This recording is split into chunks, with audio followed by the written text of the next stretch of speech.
talking to a lot of people who are interested in therapy or working on themselves, or they start upon a process.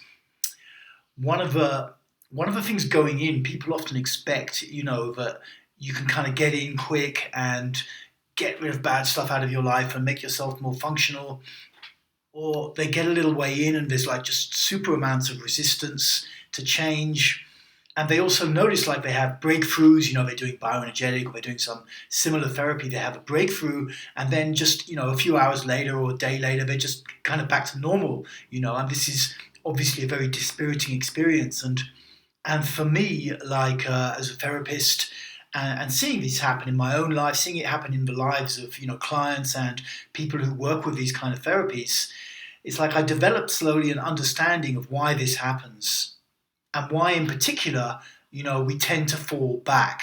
We have this experience, we go to a workshop or we do a workout, something really shifts, and then, it's amazing for a while, maybe a few hours, maybe a day or two, and then we just go back. And in my opinion, the reason this happens is because mental states tend to behave as though they are autonomous, which essentially means that, thinking about the world in a certain way and learning to interact with people or with institutions or whatever in the world a certain way, once that's established, yes, it's held in place by the repression in our system. The frontal lobes inhibit the body and all the impulses and feelings in the body. And over time, that becomes structured in our psyche. Our muscles become armored or dead in certain areas. And so we've got this mental way of dealing with the world. And then when we start to release some of that stuff from the past and reduce the cortical inhibition, why does it then stay? And the reason it stays, in my opinion, is because the mental state itself seeks to perpetuate itself. Even though mental states are solely, created by our brain architecture and our neurons and all of this kind of thing, they still behave as though they have autonomy. And so like, any evolved life form, they want to keep going. So we have a big release, and then like we're in this much more open or grounded space for a while, and it's like amazing. And then we wake up the next day and we're just back interacting with our boss and our friends and our partner and whatever, exactly the same again. The mental state seeks to maintain itself. But the reality is that some of the physical architecture that was holding it in place for so many years has dissipated. So change has taken place internally, but it's not yet structured into the way we look at the world. So, given this, how do we then move forwards? How do we create long-term positive change in our lives and in our inner state that we feel good about? I notice this in myself, in my own life. I can go and do like workshops or do like even a meditation retreat or even a few hours of just kind of deep process work.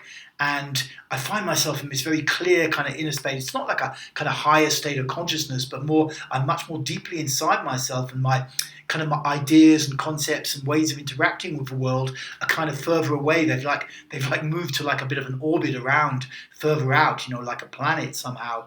But then, a few hours or a day later, they're back. But the reality is I'm also more aware of them now because I can see them, and my tendencies is for my mind to fight. It likes a good fight. It likes conflict, and it seeks out conflict rather as a way almost of generating excitement and of generating certain brain chemicals, which give me this kind of thrill. So I do have like ongoing first-hand experience of that which I'm talking about. The way through is to keep going, to keep looking, and to try, when you're getting back into one of your old patterns, to not go there, but learn a different way of dealing with the situation. For me, instead of getting into a fight or a drama, sometimes it's just to express a simple boundary or to say, well, this is my belief, not in a charged way. For you, the same or something different may be appropriate. But the thing is to understand this principle. Mental states we have will seek to continue themselves, regardless of what's structured in the body. Part of it will be to do with, dopamine circuits and the way that the brain derives pleasure from life.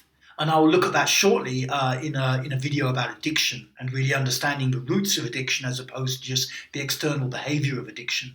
But also part of it is because the mental state itself seems to behave autonomously. It just wants to keep going. It wants to continue to exist, even though it's a negative mental state and it's not really supporting our development.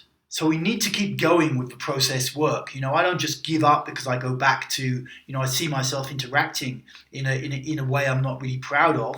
I just keep working at it and chipping away at it bit by bit. So the key points that I'm wishing to get across in this video essentially are that mental states, no matter how negative or destructive to our life they may be, will tend to behave as though they are autonomous and they've got their own life. They may further be involved in a general strategy we have of ways to get certain brain chemicals flowing within our system.